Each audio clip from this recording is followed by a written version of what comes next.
eistedd ger goeden efo mensio camu fewn I swigen o dan yr awyr las. Mom unrhyw un o ganddophobia hwnt fi'n hun. Does am byd I weld ar I feddwl o. Mae ddigon hapus ben I hun yn myfyrio. A sa neb yn holi am I enw. Ieuencyn digon bodlon sy'n byw mwyn heddiw.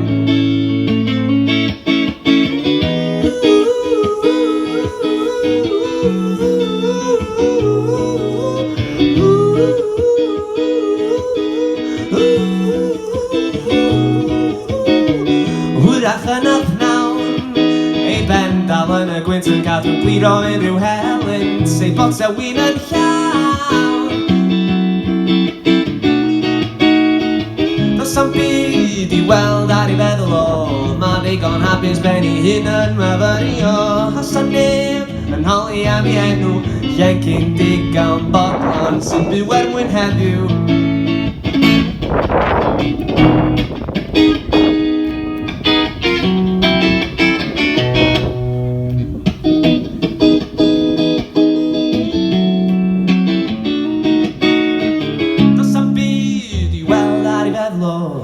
Mae ddigon hapus ben I hun yn myfyrio. A sa neb yn holi am I enw. Ieuencyn digon bodlon sy'n byw mwyn heddiw.